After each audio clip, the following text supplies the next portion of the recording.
Yo, what's going on guys? So I wanted to go over the latest patch, which is 1.0 number 7 that was implemented to the live servers. I want to give my impressions as well as go over a few things that weren't in the patch notes. So a lot was added in this latest patch. Nothing too big, but some nice improvements to gameplay, detail, and animations, as well as some cool emotes. And the sound mix and directionality is marginally better in my opinion and much more useful than before.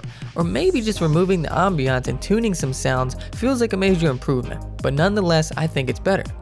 Walking on different materials like rug now makes a big difference in what the enemy can hear, and if you're trying to use stealth, this is now a viable option. I've also noticed something that wasn't in the patch notes that's pretty obvious, especially when you play in first person. Your character now holds their weapon lower and more realistically and then brings it up when you aim, but he then rests it again shortly after. I believe this was implemented to allow the weapon to take up less space on the screen, look better in replays, and also block the upper chest area less than it was before, allowing for easier critical hits and less Iron Man arm deflection bullshit to happen, which I'm hoping, well, it should definitely be taken care of in this next limb penetration vehicle patch, which should really lower the time to kill, which I think the game needs. The scopes are a lot better too now. They're more detailed and they have a much better field of view, especially the 2x aim point, which is now a viable option. A lot of people are complaining about the parallax effect, which I don't really mind too much. Now the 8x is nicer as well in my opinion, and some people are kind of torn between that. The peripheral view is much better on it and it allows for a less tunnel vision sight. It seems like all the sights are tinted with a yellow tint as well, which is a nice touch. There were several optimizations as well, and I've noticed a much more stable FPS across the board.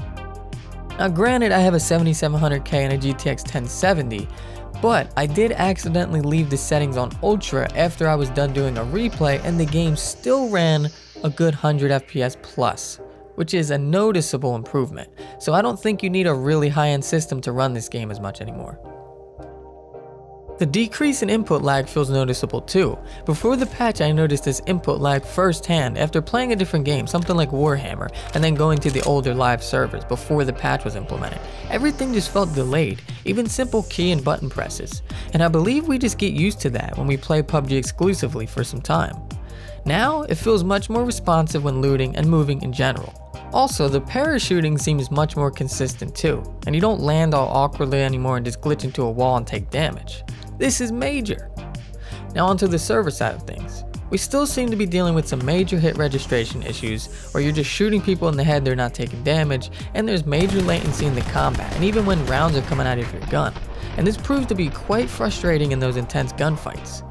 Now I know it's challenging, but I have faith Bluehole will figure something out. We know the Unreal Engine was never designed to handle so many players at once, and it's quite remarkable what they've achieved thus far, so just give it some time. I've also noticed many building interiors were redesigned in Miramar, which allows for faster looting and better positioning.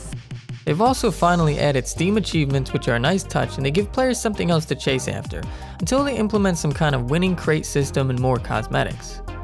They've also added emotes, which are also a nice touch, and they can actually be used to communicate with each other or mean when you get a kill, if you'd like. So overall this patch was nothing crazy, but definitely a nice improvement to the gameplay, the animations, and the quality of life. Now we still have server issues that need to be ironed out, but they're slowly improving. Now I see people saying PUBG is copying Fortnite with the emotes and the upcoming weapon skins and such, but I gotta disagree.